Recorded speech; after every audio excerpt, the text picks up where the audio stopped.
Hai Sobat Sonora, jumpa lagi di YouTube channel Sonora Bali Official di sesi Ruang Psikologi. Kali ini kita akan membahas tentang terampil membaca pada anak. Pastinya saya nggak sendiri, pasti ada narasumber. Di samping saya sudah ada Mira Laksmi, MPSI Psikolog, seorang psikolog pendidikan. Halo. Halo Kak Putra. Apa kabar Kak Mira? Baik. Ini kedua kali kita ketemu ya. Iya.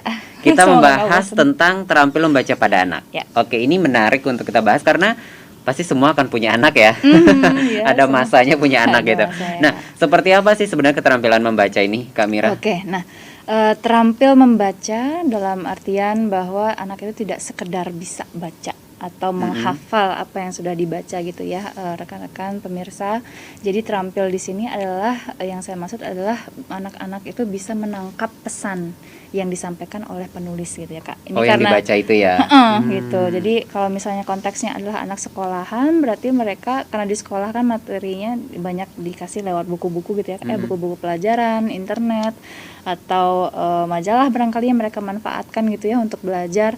Nah, jadi mereka bisa menangkap pesan dari setiap alinea misalnya gitu ya, atau paragraf yang mereka baca gitu ya. Ini poinnya apa sih gitu. Atau misalnya ya dikasih pesan dari teks WA sama guru misalnya gitu.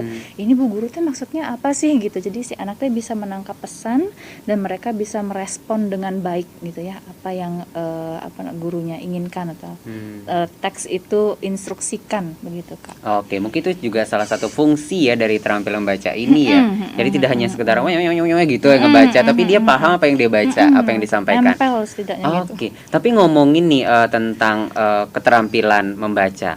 Keterampilan apa sih sebenarnya yang perlu disiapkan gitu ya, agar anak ini siap untuk membaca nih Kak Mira? Oke, nah sebelum terampil seorang anak tentu kita perlu siapin dulu mereka gitu ya Kak ya. Jadi menyiapkan anak agar bisa baca ini bukan berarti kita menyuguhkan mereka banyak buku, banyak koran untuk mereka baca gitu.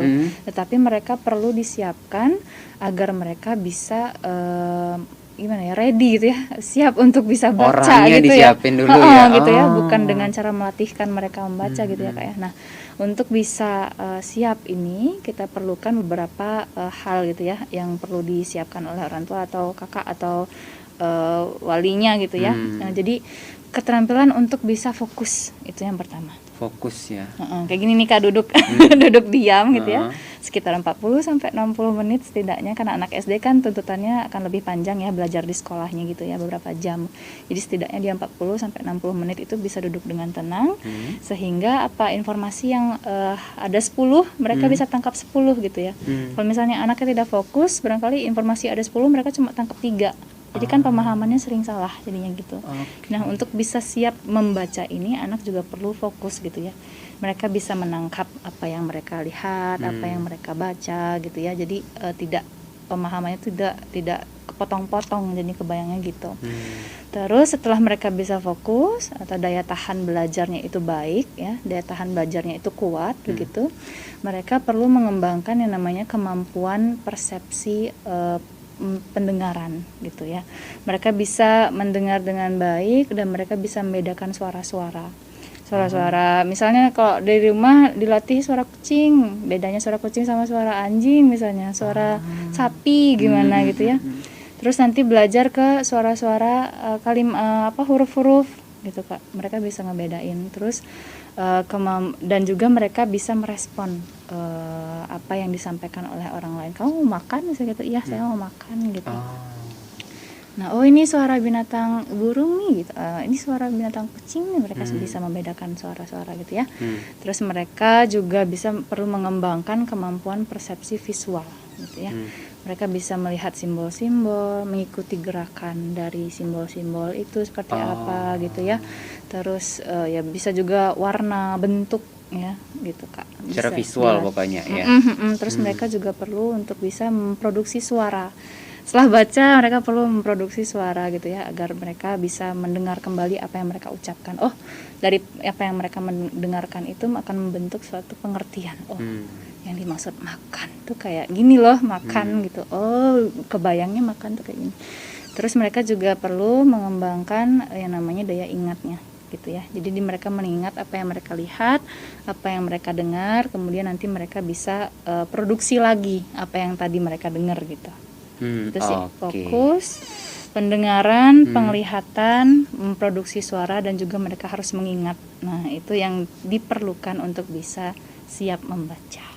Oke, jadi tidak sekedar blek banyak Iya. buku gitu ya. Malah Pusing tambah ya. stres nih anaknya nih. Ini apa gitu, harus diapain? Oke, nah ini kalau mungkin bagaimana cara mengembangkan gitu Kak, di rumah nih terutama gitu ya. Kalau mungkin udah di sekolah, anak-anak memang sudah mulai terampil membaca gitu ya. Tapi kalau bagi di rumah bagaimana nih untuk memulainya gitu? Nah, ya tadi saya ketinggalan nih satu lagi, artikulasi.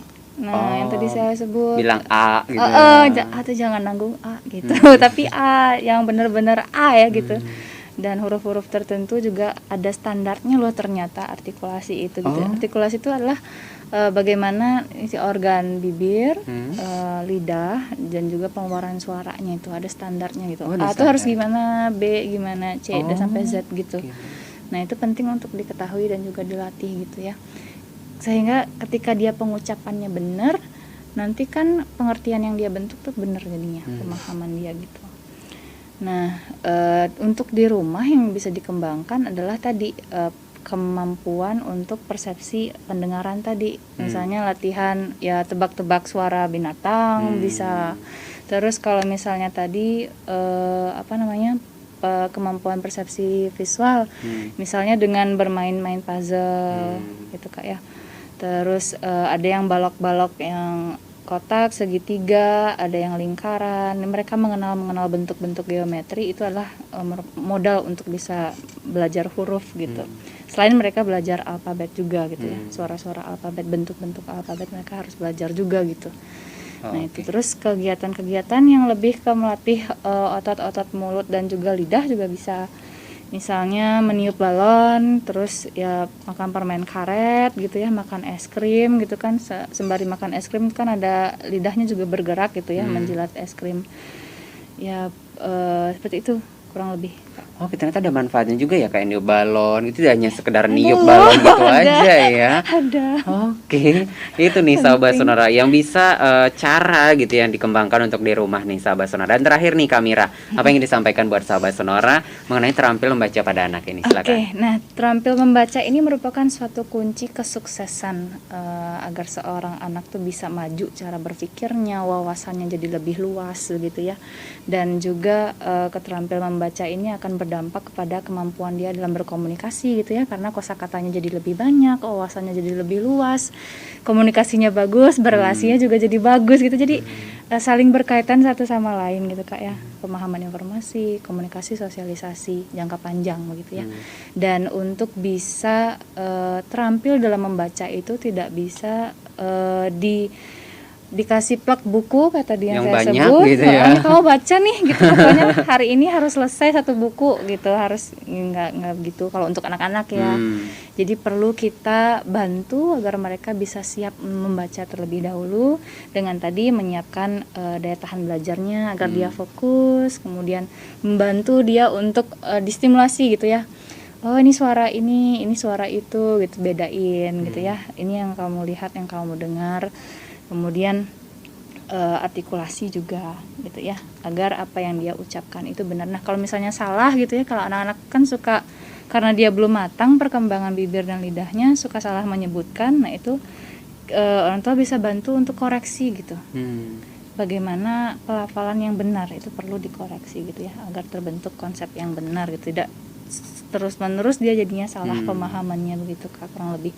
Dan jangan segera untuk ngelesin anak ya. Ada waktunya ya. Ada waktunya gitu, jadi daripada bertahun-tahun calistung tapi nggak bisa-bisa, atau sekarang bisa nih ntar berapa bulan lagi lupa, kan kasih uangnya. Iya benar-benar. Jadi lebih baik di rumah disiapkan dulu, baru setelah merasa anaknya cukup matang untuk bisa belajar baca tulis hitung gitu ya, baru kemudian dilatihkan secara terstruktur begitu. Oke. Itu ya sahabat Sonora tentang terampil membaca pada anak yang sudah disampaikan oleh Kak Mira Laksmi MPSI Psikolog, seorang psikolog pendidikan. Terima kasih Kak Mira sudah berbagi. Terima kasih kembali. Mudah-mudahan lain kesempatan kita ngobrol lagi ya Kak ya. Ya, amin. Oke, sahabat Sonora, itu dia obrolan kita untuk kali ini di sesi Ruang Psikologi. Jangan lupa komen, like, subscribe, dan juga share ke teman-teman Anda tentang terampil membaca pada anak. Kita jumpa lagi di lain kesempatan. Bye-bye. Bye.